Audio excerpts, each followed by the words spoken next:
We will not find a solution to political problems in cryptography. Yes, but we can win a major battle in the arms race and gain a new territory of freedom for several years. Governments are good at cutting off the heads of centrally controlled networks like Napster, but pure P2P networks like Nutella and Tor seem to be holding their own. Satoshi Nakamoto. Welcome to What is Your Bitcoin Story podcast with your host Gigi. And today we're in for an enlightening journey as we sit down with a true pioneer in the realm of crypto sovereignty. Joining us is none other than Erik Cason, a crypto anarchist and cypherpunk extraordinaire. Erik's journey with Bitcoin stretches back all the way to 2012, when Bitcoin was still in its infancy. Over the next 4 years, he played a pivotal role in expanding Bitcoin's reach, helping get Bitcoin in the hands of as many people as possible during his time at Coinbase. But Erik's contribution expands far beyond mere adoption. He's a thinker, a provocateur, and a philosopher of the digital age. In his quest to explore the deeper implications of Bitcoin, he turned his attention to writing, crafting essays that delve into the social, political, and philosophical dimensions of this groundbreaking technology. These insightful musings have been compiled in his phenomenal book, Crypto Sovereignty. Today, we have the privilege of delving into Erik's Bitcoin journey from his early days as a curious enthusiast to his current status as a respected voice in the Bitcoin community. Erik, welcome to the show. Thank you. Thank you for that very meaningful introduction. I hope that I can actually serve in a meaningful way towards it. Sorry, my light just flicked off because I was raising my desk up here. Hang on. No problem. Well, it's a true honor and pleasure to have you on. Just as off the record, as I was telling you when I had the pleasure of meeting you and getting my crypto sovereignty book signed last October in Amsterdam, I was waiting for the day to actually have you on the show, discuss, of course, how you got started in the space, but more importantly, the really important, sociological and philosophical things that you bring out in the book. So I'm extremely happy to have you on the show today. Thanks. These are the kind of interviews that I really enjoy, so I'm sure we'll have a great dialogue here. Perfect. So let's kick it off then. I guess like with all guests, we'll go back right to the beginning. So as I mentioned, your Bitcoin journey started in 2012 at a time when Bitcoin was relatively unknown to anyone, right? Yep. What initially drew you to this technology? I mean, it's kind of an interesting question because it's really sort of a greater life quest that I always had in terms of my first touch point with Bitcoin was actually through the Occupy Wall Street movement. And at the time, I identified as like a far left socialist. I was acutely and keenly aware of the political problems that our system had delivered to us. I just hadn't, and I understood that it was an economic problem as well, but very much kind of in a naive socialist view. I just thought we needed to be governed harder and that we just needed greater regulation and stronger dirigitism in the markets. But after my experience at Occupy Wall Street and realizing how incapable people were, not only of taking responsibility, but of organizing in a meaningful way, that it really dawned on me that there wasn't an actual political solution. So it was probably a couple months after Occupy Wall Street got started, probably early 2012, I came across a Wired article about Bitcoin at the time. And I remember I was like, oh yeah, somebody at Occupy told me about this. I was like, this article's really interesting. So I thought more about it and I was like, oh, there's kind of weird, shady stuff going on, but it's interesting. So like, let's read more into this. And then my final touch point was when I started reading about the Silk Road and realizing that like millions of dollars of drug transactions were being had. I was like, how is it possible that internet money is facilitating these highly illegal transactions and it's very successful at it? I was like, that's a real value add. Like no matter how you feel about black markets, they exist and there's real economic activity going on there. And then I was like, oh, okay, there's something significant and important here. So at that point, I really just started trying to read everything I could get my hands on that had been written about it, which there was maybe VooHorse's blog and a couple other people and then Bitcoin talk forums. And I was just reading kind of as much as I could, learning as much as I could. And Coinbase had just gotten started around this point in time. So I had reached out for a number of different roles. I was interviewed for a number of different roles. Didn't hit on any of them. So I just kept reading, kept kind of doing my own writing about it, just trying to understand it better. And a lot of this I was approaching originally through Marxist theory, just because I was trying to like cram the square peg into the round hole. And I eventually got to Austrian economics and started reading more about that. And I was like, oh, okay, like this whole paradigm doesn't really fit here. Yeah, and then in October of 2013, Olaf, who was the first employee at Coinbase, called me up and he was like, "Hey, we need bodies for support. Do you want on board?" And I was just like, "Yeah, absolutely. Let me put my notice in at my job." And from there, like to me, that was me like getting my college degree in Bitcoin and sort of going through that process. And it was very, very educational. I worked with tons of brilliant people at Coinbase. I'm still friends with some people. Yeah, and it was a lot of deep sort of technical work and understanding the operations and the guts of Bitcoin and how everything sort of worked. Yeah, and then at the end of 2017, left Coinbase because I was really burnt out and exhausted. I can imagine. And at that point, I just kind of started. I had always been working on my own philosophical work, but I had a really interesting conversation with my best friend at the end of 2017 where I was never public before, just with any of my writings or thoughts or ideas, just because I didn't want to dox myself and wanted to feel safer. But after our conversation, we more or less were like, look, this seems to be one of the most important and significant inventions in human history. And if we want to take real ownership around it in the way that we want to, like we'll have to actually put a face to names and actually really put our identities and reputations on the line with it. So in 2017, that's when I first started publishing some of my essays that I had written long before, but I had just never kind of publicly presented them.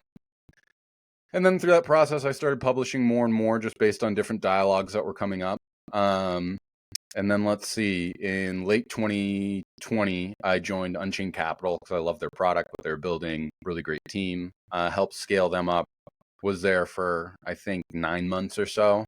And then I just wanted more time with my family and kind of cut out, started presenting more, speaking more.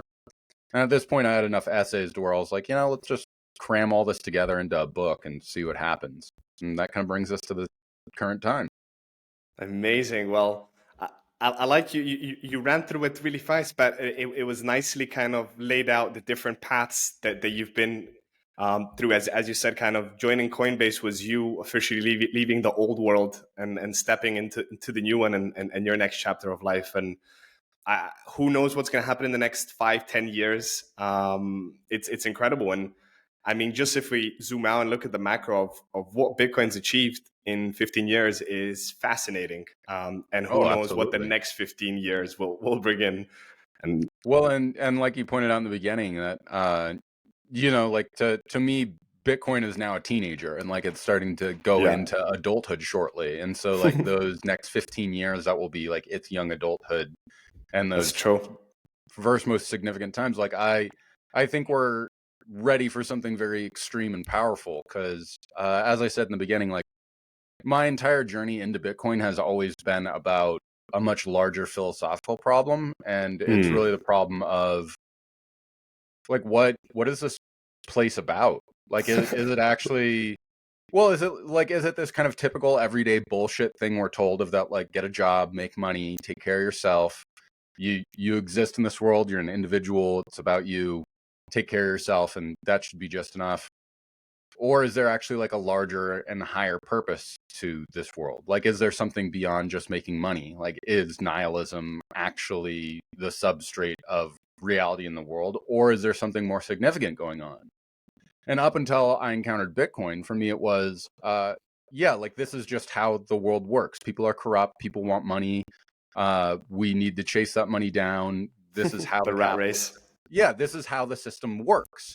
And there is no truth. There's no greater beauty. There's no God. There's no deeper meaning to existence. This is just what it is. And then my encounter with Bitcoin was realizing that truth is actually something of this world and it's substantial. It's difficult to find and discover, but if you have a way to peg and track that truth and follow it in a meaningful way through actual work, it is substantial and profound. And for a long time after I first found Bitcoin, I was like, I think this is it. But it was really another 5 years of sort of being alone, wandering through it, just kind of being a freak in general until 2017. Really, after I had left Coinbase, that I started to find other actual Bitcoiners that really got what Bitcoin was about. And it's also really important to understand that before 2017, there wasn't a dialogue of shitcoining or altcoining or Bitcoin maximalism or otherwise. Like that stuff only came up with the block size wars. And I just think it's important to understand that because Bitcoin had to define itself against shitcoining in addition to the substantial nature of what Bitcoin has to offer needed to position itself against that kind of nihilistic money-making behavior in order to sort of show what it's about. And it's not about 100%. Anybody can make money. It's about the fact that nobody can make money. And that if nobody can make money, then there's actually a fair game we have so that we all get to control and contribute to that system in a meaningful way, knowing that nobody can take advantage of it for themselves. Which from like our nihilistic, fucked up, political, like neoliberal global economic system, that's a very wild idea. And it's radically different from anything we've seen in the last century as well. 100%. 100%. Yeah, just to touch upon 2017 was the era of what's the next Bitcoin, right? What's faster transactions, this, that. Nobody was really looking at the true implications and studying Bitcoin. It's all about where can I make, bigger swing and get a bigger buck on trading crypto, which as we all know, trading crypto is you're just going to get slammed and lose it all. And to me, trading crypto is all about someone stealing your Bitcoin, which most people don't realize. But hey, anyways, it was all part of the learning cycle and kind of Bitcoin growing up and kind of getting into the bully stage. But going back to the analogy that you said about, is this all there is to life? The 9-to-5 job, we go home and nothing really happens. We all just chase the money. It feels like a bit like the Truman Show, right? And then like Bitcoin's like finding that little gap in the screen and going like, oh, holy shit, like this is a show. Like this, nothing's real. Like everything I've been told about life is fake. Yeah, and in all honesty, like that, there then almost becomes like a secondary level of the nihilism that plays out in that, like really over the last year, like I've kind of had this metronome life of I'll spend a month traveling out in the world, going to Bitcoin conferences, going to Bitcoin meetups, just like steeping in it with my people. And it's incredible because we, just from the start, we dive deep. We have really meaningful conversations about the nature of justice and truth and reality and purpose and meaning and really, substantial conversations. And then I come back out into my normal life in the normal world. And it's like, hey guys, like I have this metaphysical object that can like fundamentally transform humanity. And people are like, yeah, that's cool. But did you see the game last night? And it's like, well, and it becomes really hard because like you actually see the nature of the world is that you're in the Truman Show and that this is all just a gigantic fake thing. And you go, hey guys, do you see the gap and the hole over there? They go, yeah, but like let's not look at that. Like that like brings up like a bunch of, yeah, well, not even that it's illusion. It's like that brings up a bunch of really uncomfortable feelings because like, yeah, like maybe there is a different world out there, but I don't want to talk about that. And for me, it's a really painful experience because it's like you're pointing the light and they choose to close their eyes. Well, and then even more so, they're just like, you're just another scam. Like you want me to buy your internet money because you have it too. Like I see your scam, and I'm like, you guys know that like I'm in my 30s and I'm retired, and like aren't you curious at like how I did that and like why it's important and like why I actually understand how to make money and you don't? Like you understand that like I get the freedom to choose what to do with my days and like you don't get to do that? Like aren't you at least curious about that? Nope. And that's hard, because 95% of people I run into, that's how they feel about it. And even if I'm like, look, like I can literally help you double your net wealth over the course of the next 4 years if you want to do that. Like it's a risk and it's substantial, but like you could do that. And they're just like, it feels like a scam. I can't do that. Yeah, and so like I think pointing out that part of the nihilism is really important too, because like even though you see what the truth of the nature of the world is and how we can change anything, you're still stuck in normie world with people who don't believe that. And that can be really difficult and hard. I'd say even more so than like just figuring out on your own and kind of being alone. Because like then you're at least just used to like being alone. Well, and this also imparts a greater conversation too of that, like, now that Bitcoiners are starting to congregate, that it's really only been happening for the last 8 years. There now becomes a much more substantial and significant question of that, like, okay, so we have the metaphysical object that we can like use to transform humanity from a war-based violence form of economic output to one where violence is just fundamentally banished from having something to do with this. That can quintessentially transform the entirety of all human relationships everywhere forever. So like, what do we do with that? Do we just keep trying to make money and have fun with it, or do we actually need to start organizing in a more thoughtful and meaningful way? I'm definitely for the latter, but at the same time, like, it's a lot, and I'm tired. I've been doing this for a long time. I really want somebody else to take up that banner and lead on it. But I don't know. I can see that it's significant and it needs to happen, but at the same time, we have the technology and tools, so maybe I just need to kind of chill out a bit more.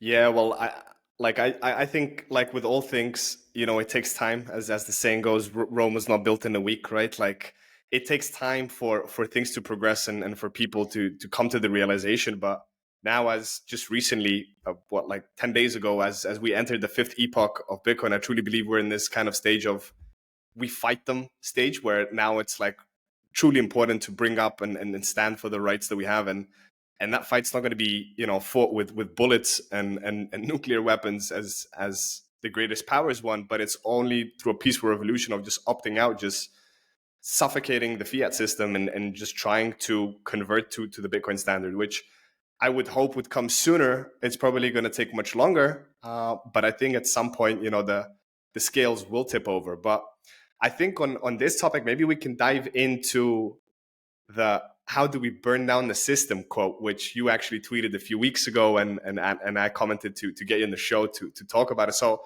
Erik, as a crypto anarchist yourself, and kind of speaking about burning the system, we're talking in the context of traditional financial structures. How do you think? How do you envision achieving that through Bitcoin in your own kind of view lens that you have? Well, so a couple things. Like, I think normal plebs holding their own keys, engaging in circular economic activities, I think that is enough in and of itself.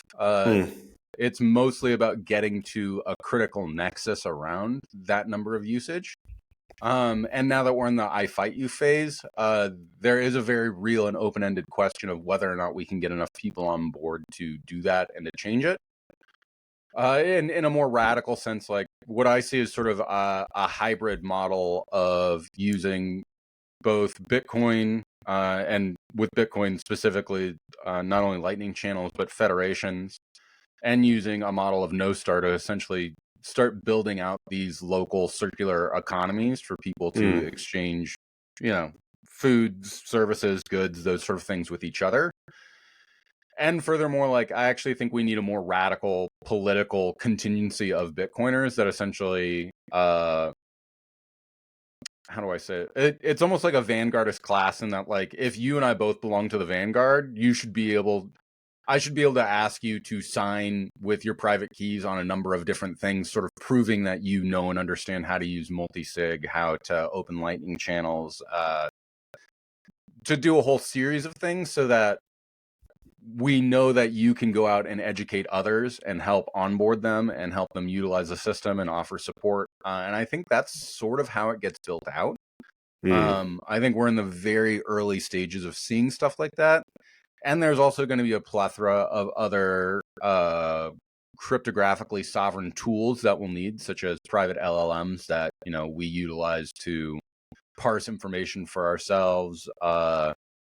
We need to have P2P VoIP applications that are robust and well thought out. So there's still a ton of building that needs to be done. But I feel very confident that, and this is why my book was called Crypto Sovereignty, is that in the digital age, cryptography itself gives us a radical new form of power that no human has ever had access to organizationally before. And if we can utilize that organizational power on a global level, like we now have the political apparatus that we can use to overturn the neoliberal globalist agenda, which like fundamentally is anti-democratic and is essentially fascist in the originary sense of that, like it is a fusion of the corporate state and of the entity of the state itself. Like it wants to make them one and the same. And my friend Mark Goodwin, he talks a lot about this, like the idea of the private public partnership, like it's just bullshit, and it's just to make and it's to give people to be like, oh, if like the government doesn't issue a central bank digital currency, like Wells Fargo can do it. It's private, so that's okay. No, like these are the exact same fucking thing. And literally by you saying that it's private and giving it to a corporation, that allows for the fascist entity to actually fuse itself into its entirety. And that's why, currently centralized authorities like Facebook, Google, Amazon, all of these different companies, they are the government for all intents and purposes, because they will always comply with the government and will always work with them for whatever causes they have.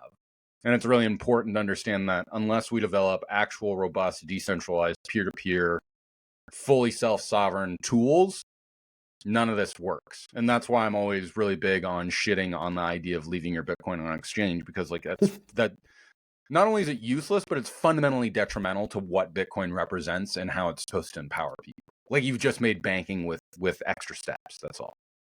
True. And I totally agree with you, Eric, that the fact that Amazon and Alphabet and Meta, like all these companies, they're, well, to a certain extent, they're more powerful than the government, because the government can say what they want, but these corporations, they control our communication, our data, our everything. And if they just don't like what you're posting and they just block you out and cut you out from the system, yeah, they bring you much more damage, and you kind of feel much more isolated than any government issuing whatever warrant or whatnot.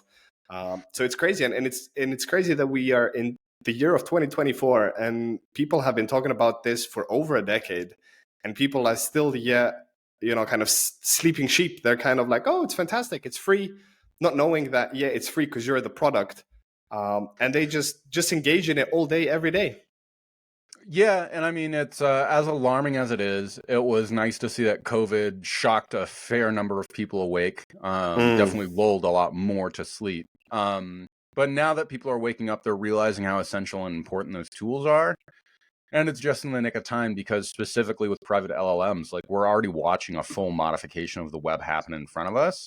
And what scares me the most is that most people don't realize their information is getting filtered through a particular kind of algorithm that's designed to elicit particular behaviors from them.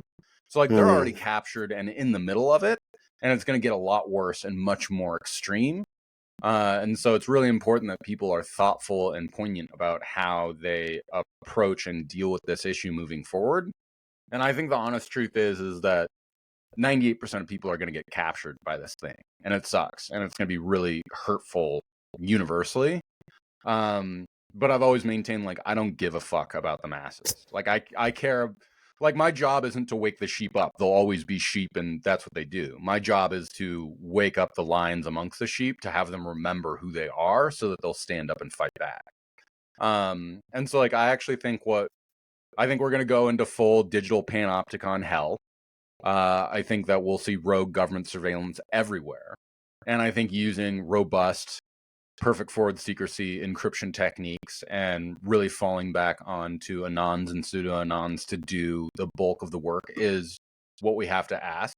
And I think people that are clear-netted and open in their dialogue, the frank truth is like, shit's going to come down on us. And we need to see what has happened to people like Julian Assange and use that as a very clear warning to us of that they can literally just cage and entrap you for your entire life and you have no recourse at all. And so we should be thoughtful about that. And I would really encourage for people that are anon now who maybe are thinking about going clear to not do that, because frankly, anons are much more valuable and powerful, particularly if they have well-developed reputations and identities as those anons at this point in time. But yeah, I'm really just coming to terms more with that. Like, frankly, I think we're losing right now. I think we need to lose for about a decade, and I think things have to get very painful and difficult for most people. And then Mm. I think at that point they will finally be open to a new and different dialogue. But I don't know if things will be too late at that point in time. So that's kind of the True. scary part. True. Yeah, I totally agree with you. Kind of people only wake up when it's the breaking point, when they kind of nobody really cares if their neighbors are suffering, as long as they get their paycheck, they drive their fancy car, life is good, they go on vacation. But then once like all of that is gone, they're like, oh my God, like what do we do now? And there's that saying, when they come knocking on your door, it's too late. And people should really kind of take this time, which I totally agree with you, Eric. It's kind of like a ticking time bomb for people to wake up and take things into control before it's too late. Like with the frog and the hot water example, right? Once it's in and it's cold, it's all fine. People are enjoying life, going on their Twitter and their TikToks, but once that water starts boiling, it's no jumping out. And I think, well, I'm hoping also my kind of intention with this podcast was to kind of share and not just kind of, as the saying goes, orange pill people, but kind of give them that wake up call and get them to start reconsidering their life decisions, because life is very short, and we're going to get into the topic of time in a second. But it's just kind of, it's crazy the fact that currently in humanity we are so powerful, yet we are so kind of enticed and enslaved by the digital realm, where we can research whatever you want. It's practically everything's free. You can study your ass off if you want it. But then at the same time, there's so much distraction from the medias, from the social media influencers, from just so much bogus things happen, let alone putting on CNBC and seeing all these wars happening everywhere, which at the end of the day, nobody really knows what is happening anywhere. Like every media has its own propaganda show. They're pushing their own narrative agendas to kind of scare you and put you in it back in the seat, not to be questioning things. Which Bitcoin is the total opposite, where you start questioning everything, not just something. And what I love about Bitcoin is, like, I'm a non-religious person, but through the religions that I've studied and kind of the ideologies behind them, out of all of them, I love Buddhism, because Buddhism is kind of the only one that tells you to stop looking out for answers and look inside of you for the truth. And I find that same with Bitcoin. The further you go down the rabbit hole, the more you are closer to understanding the truth and kind of where you are in this metaphysical world, which at the end of the day, we think everything's physical, but everything is just vibrating atoms, and we perceive everything through our eyeballs, which they say us, oh, this is a screen. I'm speaking to Eric right now, but in reality, it's not, right. It's all perceived illusion. Well, and like this is kind of where stuff starts to get really interesting and philosophical, because first Mm. of all, striking on it is that like the very action of questioning in and of itself, like, is the fundamental beginning, is to ask, what is the point of this place? Like, what is the point of money? What is money? And to Mm. very sincerely ask these questions and to delve deep into them starts to open us up to the possibilities of what can happen. And I think that's also the glitch that we slam up against with most normal people, is that they don't want to ask these questions. Yeah. Because when you start to ask these questions, you open up a true course of existential angst, where you first have to go, I have a limited time and resources on this planet. I will die. It's not a question of when, it's that I absolutely will die. What does that mean that I'll die? What does it mean that I'll have a legacy to leave behind? Is it just about collecting shit, and is it just material? And then striking on the other point of what you brought up is that, like, yes, we're taught that everything's material. So what does it now mean that this money that we know and identify as being the most powerful source, method, and way to store our wealth is something that's fundamentally non-physical? Like, what does that actually mean, that the quintessential representation of material shit at this point in time is now non-material? Like, that's fucking strange. And I find that Bitcoin does this a lot, where it takes this concept and then it almost digitizes or dematerializes it, but that in its dematerialization, it does that in order to allow for this almost like super material representation exude itself. And it's very interesting because, like, again, the substrate of what Bitcoin to me is law. And like law, Mm. while we think of the law and the state and all these things as being like physical material things. They're not at all. They're just concepts. So like, what does it mean now that the concept of law that we get vis-a-vis Bitcoin is more law than we could ever ask for any physical law to be? Because physical law is always predicated upon some degree of violence in order to be able to actualize it. So like now we've just escaped from that problem entirely. And so to me, this leaves humanity on a concourse of now asking the question that we have these tools, this capacity to organize. What are we going to do with it? Like, do we actually allow for ourselves to create a totally new political structure through the internet itself and the empowerment and means and mode of the self-sovereignty that we have with that? Or do we let governments make this into a totalitarian panopticon where the very idea of privacy is destroyed and everything is surveilled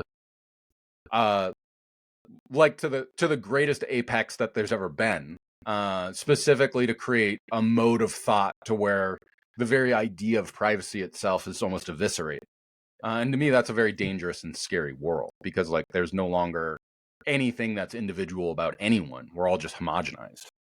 Yeah, we definitely just become numbers in a system, just a bunch of ones doing the same thing over and over again.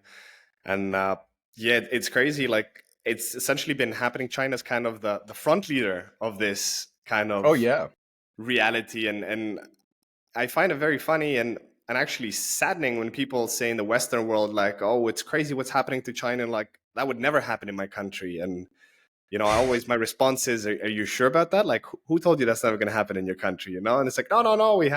They always play this big word, democracy, right? Which I find it very hypocritical. Where in Europe where I'm based, they say like, oh, like Europe's all about democracy and forget communism and everything. Yet Europe and Brussels dictates everything, how these 28 nation states, what kind of size bananas they can sell, what kind of pillows they need to be, kind of it's insane. There's no democracy in it. Yet they have this book cover saying, it's democracy, and then you open the book and it's blatant fascism. They dictate how life should be, and yet people still gobble it like nothing. And it's a true fascinating time. It's really upsetting, and like one of the things that's given me some relief in this is really coming to terms with the fact of that people don't think anymore. And when I say think, like I'm not talking about like whatever bullshit pops up in your head. Like that's not a thought. That's simply material that's coming up in your mind. Like a thought is actually assembling a rational and logical chain of events that follow naturally through, so that like that is the actual truth of what nature is. And so I find most people just take, it's just garbage in, garbage out. They get garbage from the media, it plugs into their brain, they just regurgitate that to whoever. And the democracy thing, it makes me really fucking angry because it's so disingenuous and it's on its fucking face. And I go, oh, great, like, this is fucking democracy. So this means that, like, I can vote on the wars that are going on right now, right? Like, that seems like the most important possible thing. We're talking about the agency of individuals and whether or not they get to live or die. I should get a fucking say in whether or not my country does that, right? Oh, I don't get to vote on any fucking wars? Oh, I don't get to vote on anything we spend money on? Gee, it seems like this idea of democracy might actually be absolute, utter fucking bullshit.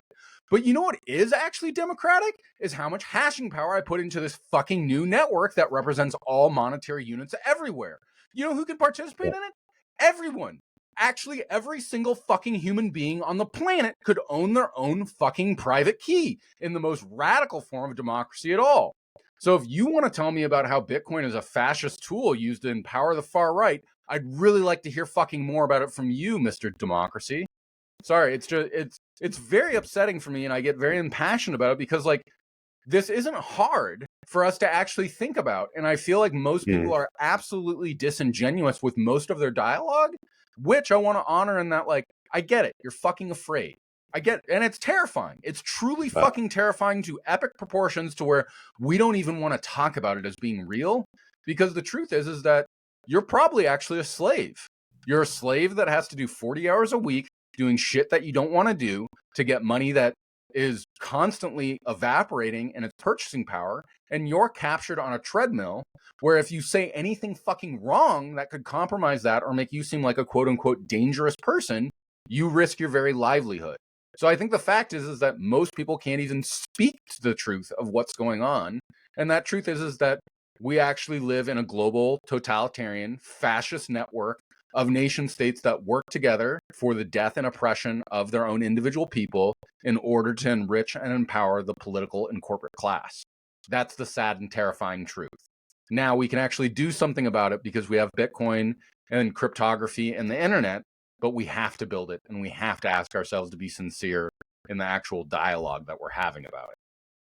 Yeah, I totally agree, Eric. And this is the most dangerous part, that people are simply either just outright dumb, they don't get it, they think, everything's fine, or the other spectrum of people that are afraid to speak out, that they're, kind of worried that, they'll be banned out of their social media accounts or whatever, or depending where they are in the world, the government might come and knocking down the door and kind of putting them into prison. And it's sad because with not just with Bitcoin, but all the technological evolution that we've kind of, as humanity, been on this trajectory, we should be living currently in the new golden age, where we could be facilitating and helping each other progress to God knows what limits, and not just having explorations to the moon, but being a true multiplanetary, interstellar, human species. Yet we're here, as you said, fighting stupid wars, which we don't even get a say it or vote or anything. And maybe on the point of taxation, kind of us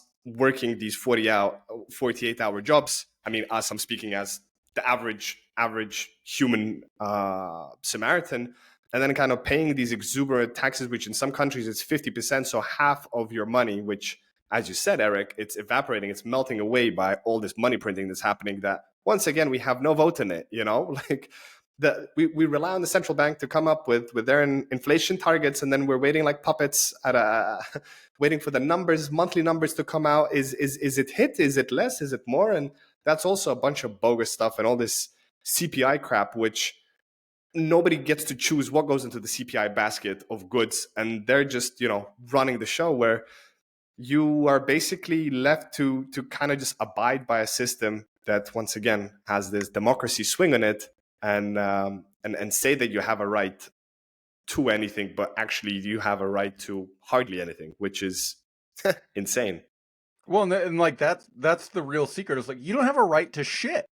You're told that you have rights, but you know what? Like, if a police officer comes knocking at your fucking door, see how many rights you actually have. And I mean, even more than the logic of looking at it and seeing that things don't add up, like I want to point out, like, look at the very real spiritual suffering that comes from being locked into this life, like the destruction of creativity, agency, and frankly happiness. To me, like, that's the biggest and the most meaningful thing, is that with Bitcoin there's potential. There's the actual possibility to create your own life and what that means for yourself outside the what's been demanded of you by this system that seeks to exploit and abuse you. Like, the system that Bitcoin offers potentiality for, like, I can't see what it is, because it is so radically new and altered and hopeful that it introduces this totally new form of life that most of us have never even considered thinking about before. And to me, like, what's the most meaningful about that is that I get to engage in creating a better world and creating a legacy for myself and my children that can extend out into the future forever, really. Whereas the current system, it's so atrophied and locked in. And there's a great poem by T.S. Eliot called The Hollow Men, and that's a really great poem that reminds me of the sort of reality that fiat totalitarianism wants for us, because it's just a gray, dark, pointless, hollow world where there's no greater achievement, there's no greater happiness. Like, it's just the gray non-existence of only material itself. There's no greater spiritual meaning or awakening.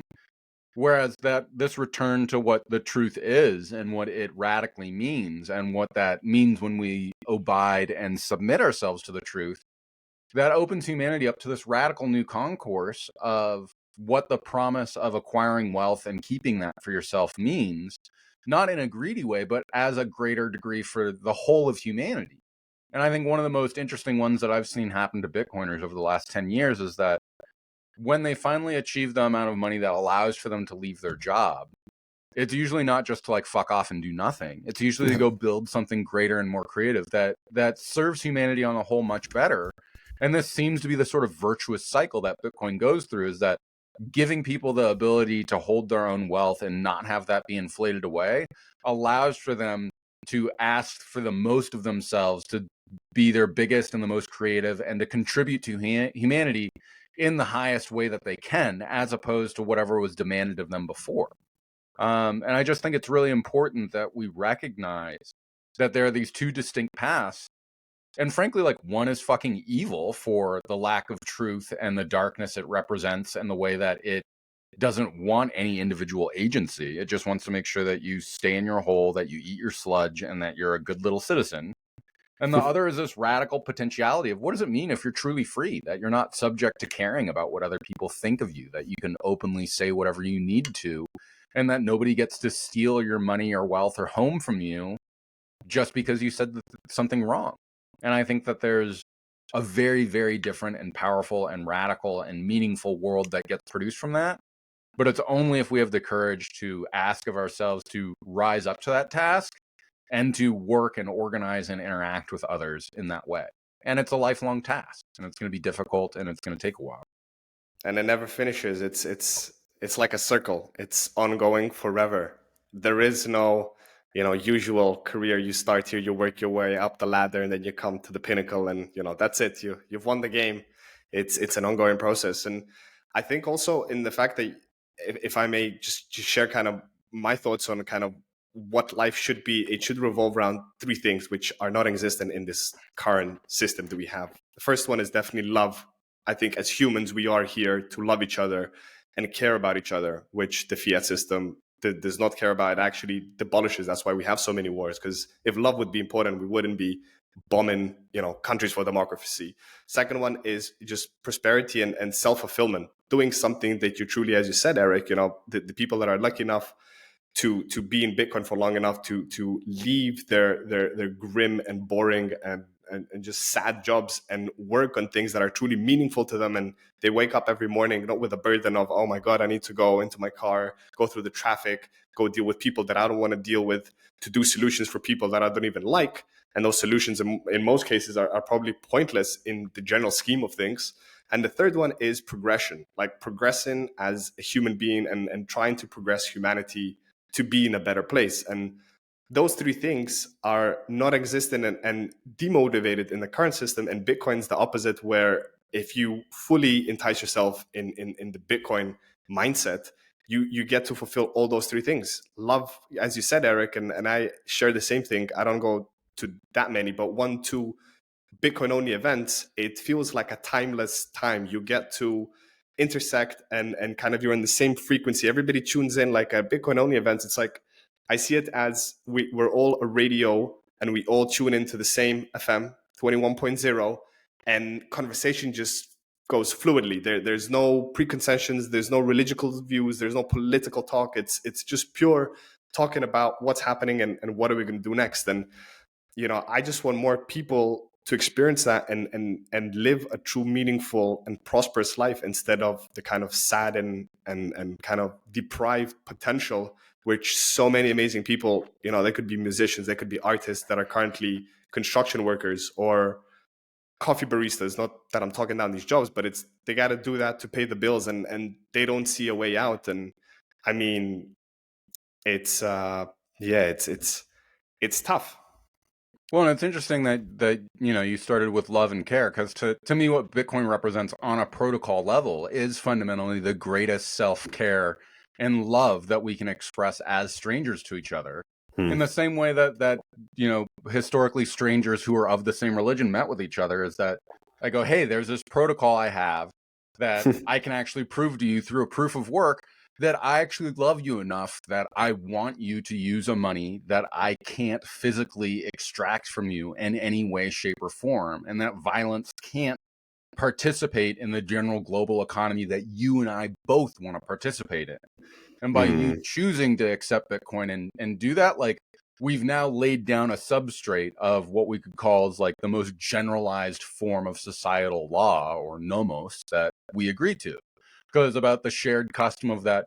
You want me to have money that you know can't be extracted from me vis-a-vis violence, and I want you to have that too. And together, if we invite everybody we know into that, that actually does raise the frequency of love and care. But furthermore, that like we can't allow for some people to discreetly steal that through inflation displays an even greater form of care. The fact that I want you to actually have this personal self-sovereignty of knowing and understanding cryptography and being able to tell if something's a valid transaction or invalid, like all of this goes into a greater praxis of knowledge and self-empowerment in order to allow for you to secure on your own a self-sovereignty vis-a-vis cryptography.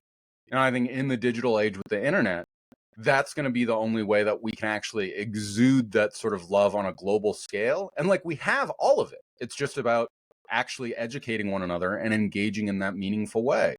And through us doing that, it not only rescues us from the nihilism and the gray darkness that is this fiat world, but also allows for us to celebrate others and bring them into their highest purpose. Like the one of the best things about these circular economies is that if somebody has, you know, their little dinky business that they're selling maybe a couple pieces of art or whatever else, if you come in and go, hey, I'm a Bitcoiner and this is the thing that I do, it is shocking to see how many people will come out and support you just because you accept Bitcoin. Because you want to meet other Bitcoiners, you want to, yeah, and it's fun to do a little cypherpunk. Like you get out your wallet, they get out their wallet, you send, you know, wait for the getting a confirmation or whatever. It's cool. And it feels really powerful and supportive. And furthermore, by engaging in those transactions with people, you really show a direct support of that, like, hey, I value your art, I value your food, I value whatever you've created. And that gives those people that extra agency and hope and confidence for them to go be their greatest self, as opposed to what the fiat world wants. And to me, like, that's one of the best things is looking at the two different worlds that get offered. Is my best self in a fiat world is just, it just escalates in different forms of selfishness, of my acquisition for more material shit for myself.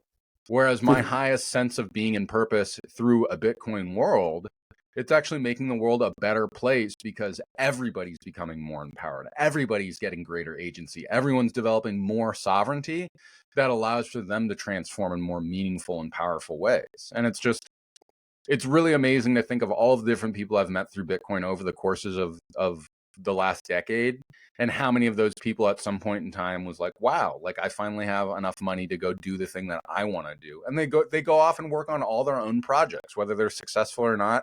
They get to actually engage in that in a meaningful way. And that's what I want for everyone, is because like I think I truly believe that we can make a better world for everyone together that can fundamentally transform the whole of humanity on a positive note by everyone learning and understanding how this technology can help and empower them and protect their wealth against governments that seek to steal it for selfish and pointless means. Yeah, and on the topic that you mentioned, Eric, with if they're successful or not, most people categorize success today as how much money you can make. But to me, success is you being truly happy, because as we said, time is very finite, and people don't even realize how fast our lives just pass, and they realize it too late on their deathbeds, you know, kind of saying, why didn't I, you know, live my life differently? And at that point, it's too late. But success to me is really having control over your time. As you said, Eric, you know, the fact that you have full control of your everyday life, and you know, you can spend as much time as you want with your kids. And as I mentioned, I have kids as well. To me, that's my goal as well, to not be dictated by some other calendar, some other schedule, but truly having the full control of my time and what I do. That to me is the most successful thing. And I don't have to be making $1 million a year to be, you know, happy. Which the current fiat system, it pushes you to these goals, you know, make 100K, half a mil, 1 million. And once you get to these numbers, it's never enough. It's then you want to make 10 million, then you want to make 100 million. But all of that money, it gives you zero happiness. It's this perceived perception that you need it, but then once you get it, and in most cases people don't get it, so they're always on this hamster wheel trying to be successful. But success is very simple in my terms. It's having control over your time and doing something that you truly love and is meaningful to you. Well, and the fiat world's fundamentally broken in its model too, because of the way that both inflation and taxation affect what your actual savings is. Yeah. You're forced to go into this paranoid schizophrenia to collect as much money as you can, because you know it's going to get inflated away, that it's going to get taxed away. You have to do all of your tax shelters, and you have, like, it just becomes this gigantic, insane game, like a paranoid schizophrenic's game to try to get as much as you can because you're afraid of losing it all because people are actively stealing from you. Whereas when you convert back to, this Bitcoin system where nobody's stealing your wealth implicitly or discreetly through means of inflation, like, there's a real means to actually save. And even more importantly, is like, I can say stuff like fuck the state, or like fuck Google, or fuck Amazon, or like, I can say fuck whoever I want. It's true fuck you money in that I can't get cut off. Whereas most people are actually pretty muted because of the way that they have a pair of handcuffs on them that makes it so they can't say what they want. And I just think it's really sad and unfortunate because, again, like what we're talking about, like this quintessential achievement that a lot of people want. It's not like, oh, I want to have a yacht and 8 boats. And no, like, people literally just want to be able to stay at home and spend time with their fucking children. Like, what kind of an evil, fucked up, maniacal system have we designed that most people can't stay home with their children and raise them? Like, what the absolute fuck is wrong with us?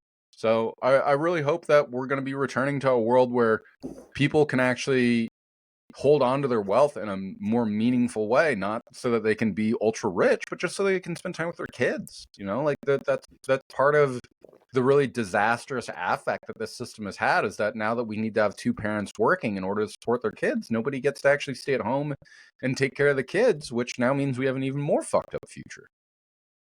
That's the lucky case, because in most cases you don't even have time or the means to facilitate having kids, which is crazy, because the whole point of us being in this world is to reproduce, and kind of the only thing we leave behind us is our own kids. And the fact that we can, and the Gen Zs today are all about, focusing on their own thing, building their own careers and not thinking about family. It's sad, where family should be priority number one. Yeah, and like, this is just all product of a very deranged system. And I always feel really sorry when people are like, I'm not going to have kids because I'm having so much fun right now. And it's like, well, like, best of luck when you're dying at 70 and like nobody gives a fuck about you and you're like trapped in a home that you can't get out of. I hope it works out. But Yeah. yeah, it's pretty sad and heartbreaking.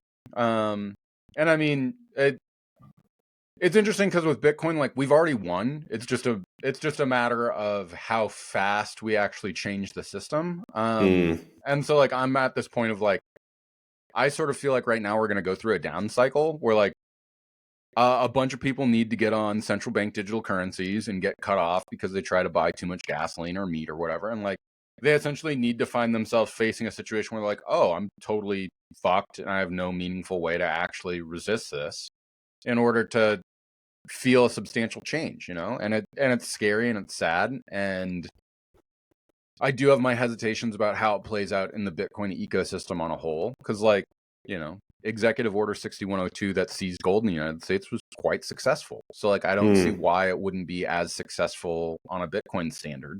In addition to, most people are pretty spineless now. And so, like, saying that if you're going to do private transactions with people, that's going to hold a $10,000 fine and 2 years in jail. Yeah, like, a lot of people probably will go, oh, I don't know about that. It seems a little risky. Like, why don't you just pay me with central bank digital currency? So yeah, I think But don't you think, we have a Eric, lot that more now? education. But don't you think, Eric, now you have the means of just picking up your belongings and just packing up and going somewhere where you are welcome with your new form of money? It's a bit Absolutely. I different mean, this time. it's more of just my own personal, like, I really love where I live and I don't want to leave, but the writing's definitely on the wall that, like, I probably need to. And I had a friend recently ask me, like, what's my line in the sand for when I actually do pick up and leave. And sadly, like, I still haven't came to a strong conclusion answer. about, like, what that is. But I probably definitely need to have that. And I do think that, I think on going into the more tyrannical cycle, like I actually think that's how this cycle goes. Is like I think governments are going to become highly draconian. I think a lot of Bitcoiners are. I think we're going to see a number of high-profile cases of Bitcoiners getting actually arrested and thrown in prison. And I think that'll have a general chilling effect where a lot of people will go to jurisdictions that will be more welcoming. And I think I'm going to kind of grind my teeth and kick and scream through that whole thing. And then I think once I'm there and established for a few years, I'll be like, yeah, like it turns out that like El Salvador is actually like pretty great and that Bukele is actually like pretty awesome. And like, yes, there are overtures towards general authoritarianism may be true, but with that being said, like he actually dealt with the issues in a meaningful way. And like it turns out that strong-handed authoritarianism is actually like pretty meaningful when dealing with highly corrupt systems like this. So True. is what it is. True. Well, we got on this topic with Alexander Svetsky a few months ago, where he kind of said, like, he's very pro monarchy because he said, like, in monarchies, you have this long term vision for your people and building something over a long term instead of the political system, which is all about you trying to prove and do something in 4 years, and then your time's up, and then the next pleb comes in and gives you all this false hope and kind of, it's interesting, which same case, dictatorships don't exactly have to be bad. It's just because we're highlighting some of them that done terrible things in the past and the average person kind of had a miserable life doesn't mean that in some cases, like we have the example, perfect example, call him the peaceful dictator, Bukele, what he's done with El Salvador, how he turned around 180 a country that was, well, definitely in Latin America, it was one of the most dangerous countries, but globally, it was one of the most dangerous countries in the world to being one of the most prosperous and one of the safest countries now, at least in Latin America. It just shows the case that, right leadership and a strong fist can actually turn things around, because in some cases, people kind of need the hard way out than kind of just giving them all this free democracy freedom, which we have now in Europe, and we see that's definitely not working. In all honesty, like I've been warming up to fascism quite a bit lately. And like there's a lot of caveats that go into that comment. But frankly, like part of my truth at this point in time is I don't believe in democracy. I find it very frustrating that people that are borderline like mentally handicapped are supposed to have like the same political effort as I have. Not to mention reading people like Julius Evola, like he makes an extremely powerful point about that like bourgeois liberal democracy is like just a total absolute farce, because like there's a bunch of people that get to have political rights that like in traditional systems where like you're a small nation state at war, they just would never have those political rights. And like to let's inflame the audience a little bit. Like he makes a great point. Is like women should absolutely not have a right to vote. Like if they have a right to vote, they should have to actively fight in war. And like any army that integrates women into its war machine, like is going to fucking lose, because like it turns out women are actually physically inferior to men on a whole. And that like when you introduce them to the battlefield, that like that becomes a huge incentive just towards rape and other kinds of violence. So like it just doesn't make any sense. With that being said, like fascism is very dangerous for the way that individuals can radicalize their own authority, and as we've seen carried out all throughout human history a number of times without breaking out. But again, I'm of the opinion that like we can utilize cryptography and technology and the internet to make like a radical new sort of political system that, and I've been working a lot on this, and this is kind of what my second book is about, is that how do you take the pieces of all of the prior political theories, so specifically anarchism, fascism, socialism, and liberalism, how do you take the pieces of that stuff that worked and integrate it into a new technological system that like is functional? And so like I think Satoshi kind of hit it, of that like Satoshi was like a radical fascist who like made the unilateral decree that there's independent money that will be cryptographically secure and there's no way to change it, and there's 21 million units only. But he also made it so that it's radically communist, and that like all units are equal to all other units. All members of this community are homogenized literally through cryptography. So it's funny when you mention like the Chinese numbers thing of being numbers. It's like, okay, if you want to make us numbers, let's go to the most radical place we can, to where we're a number that you can never find. And so like, and there's like total equal rights in that. But with that also being said, there's this radicalization of individual liberalism through an anarchist perspective of that, like, if you hold the keys, you have the full priority over how those rights are afforded to you, and there's no exceptionalism that can ever override that. And so Satoshi very creatively and powerfully created this new political system in my mind that operates through cryptography specifically. And frankly, like, a lot of the lack of dialogue around that has been, one, because it's so technically complicated, but two, we're so sort of politically and ideologically lobotomized that, like, no one's been able to actually recognize that Bitcoin is inherently a political system first and foremost. And that and its political position that it takes is that your money and wealth belongs to you unilaterally. And it turns out that, like, that is the apex political position in our nihilistic, global, neoliberal, capitalist world order, which isn't capitalist at all, which is part of why it's such a radical ideal.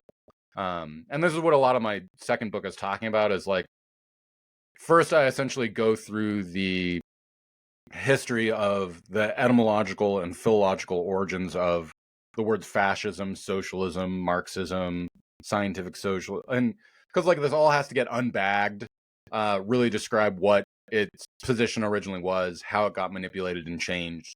And then once I've sort of disassembled all of that, I can be like, socialism was extremely problematic for the way that, like, it tried to integrate everything into the state. But with that being said, like, having individuals actually controlling their own subset within that is an important thing. So, like, what can we take from that? Turns out in fascism, it's really great to have strong unitary leadership around corruption in times of crisis, but that also has its own problems. So that's kind of the long-term hope, but let's be honest, I have a lot of problems getting stuff done, so I'm not sure if that'll get done or how many years it'll take. Well, as long as it takes, I think that's something that definitely needs to be put out, and for future generations also to look back and read over it. And I mean, as I mentioned before we started the podcast, your book Crypto Sovereignty, which I advise to all the listeners that who haven't even heard of the book on this podcast, go ahead, go on Amazon, go I'm sure on Erik's Twitter, you'll be able to find a link where to buy it. Do yourself a favor, get the book, read it, because after you read that book, you will never look at Bitcoin and this world in the same eyes as you have before. And it opens up so many, like, your book is like a Bitcoin chakra opening book, because there's so many things that you bring up, and maybe now it's a nice time to bring in. I have a quote that I wanted to read out from your book, and actually we talked a lot about laws, so maybe I'll go ahead and read out a paragraph. So it goes. Erik writes, "What was time like before modernity and regimented ticking of the clock? If no way did all time have its measurement, homogeneity, or distance, there would only be the memory of longing of what had been, holidays to remember, celebrations to be had, and moments of only life to be recounted. The morning differed from the evening as much as the day differed from night. Time itself was the precious gem that was life itself. We only have one life with which we can live, and we are still waiting with the gates of law before us." I think that was a very powerful passage, which reinstated how precious time is and how we're wasting it instead of focusing on important things, where we have these laws which are dictating how we should live our lives and what is important to us.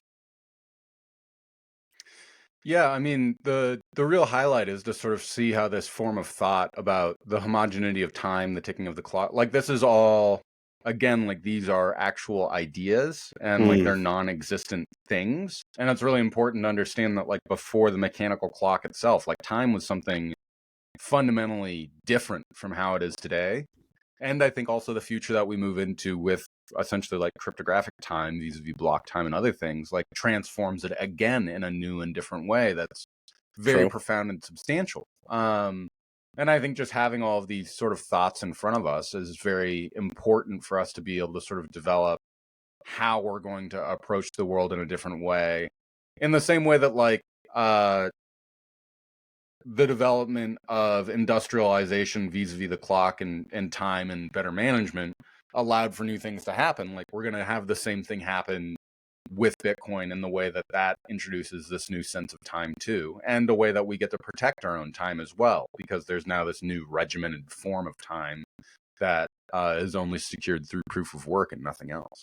Yeah, well, I agree. Like to a certain extent, to me as well, Bitcoin. I mean, Satoshi, he recreated time in its own sense in the cryptographic way, where time is no longer 1 second; it's one block on average every 10 minutes. It can be in 5 minutes, it can be in 15 minutes, but we measure time in blocks, which is a very powerful thing when you think back. And I also had these thoughts about time when I was a child, way before Bitcoin came around, where to me, there was a period in life and when I was in my teenage years, about 14, 15, where I was questioning a lot of things in the world. I was fortunate enough to travel the world. My father was an entrepreneur, so I got to interact with a lot of people, and I was always questioning things about life. And money to me and time seemed at a certain extent like an illusion where we're all controlled by this time. I got to be here 10 o'clock at this meeting. I got to pay this $10 bill to get this pastrami sandwich. Yet, like, money is, well, the paper money, it's nothing. It's just a false kind of trust in this bank issued money. And time, the fact that my clock or my watch is telling me it's this time, it's essentially made up. Like, to me, the only time is now. What's happened before, what we call history, is past experiences that were past examples of the now, and the future is whatever we do now, not what happens at some point. And to me, kind of, it's funny, this time construct of now is so important that people also, they give away time so easily, and they don't realize, like, there's last few years, I really got into what's it called?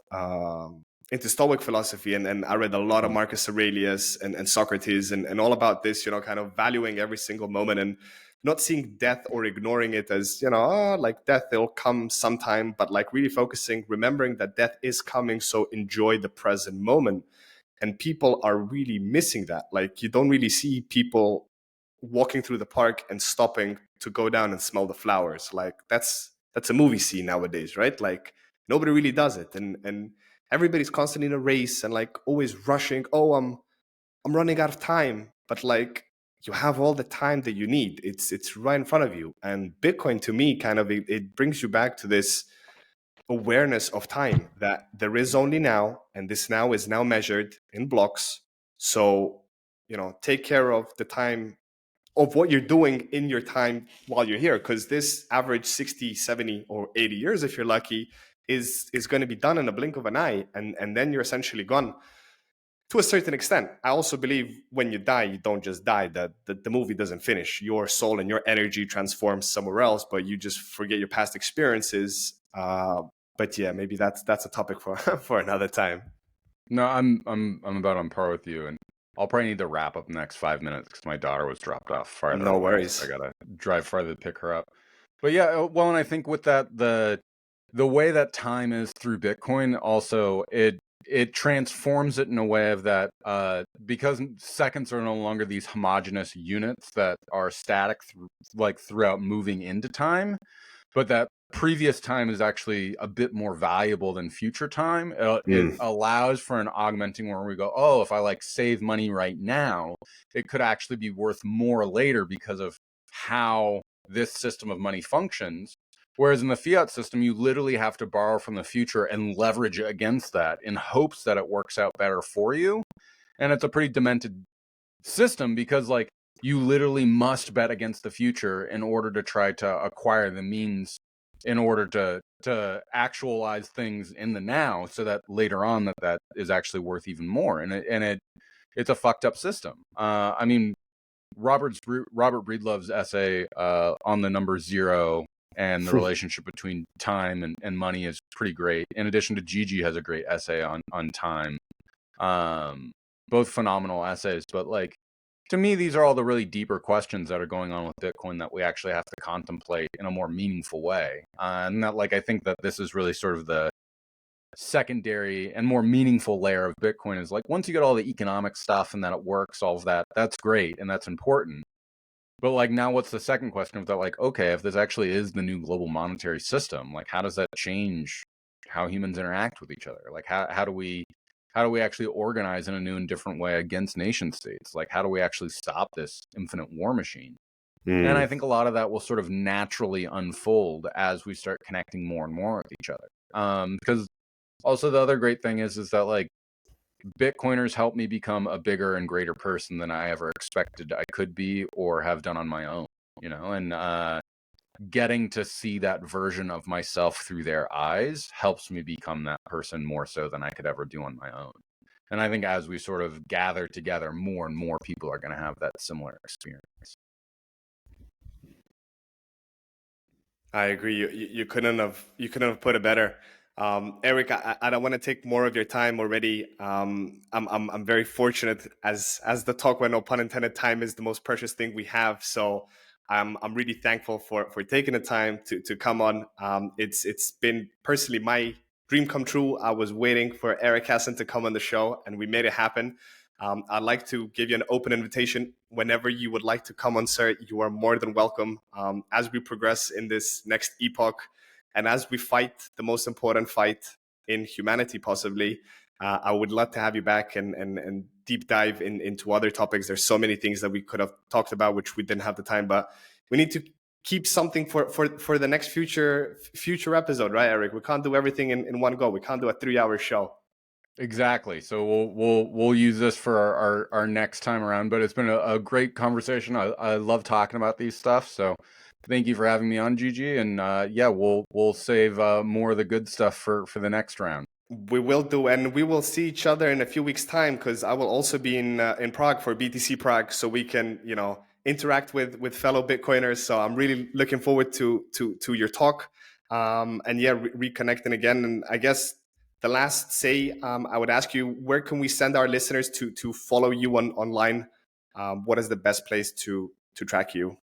Yeah, best place was probably just finding me on Twitter or the X app. It's just my name, Erik Cason, ErikCason on Twitter. And from there you can find links to my book and that kind of stuff. So amazing. And make sure you're checking out Erik's profile with the blue tick. Not there's a lot of I get every so often I get a new Erik Cason following me, and it's not the right one. Yeah, I'm not gonna shill you scammy shit. So that's kind of how you'll know.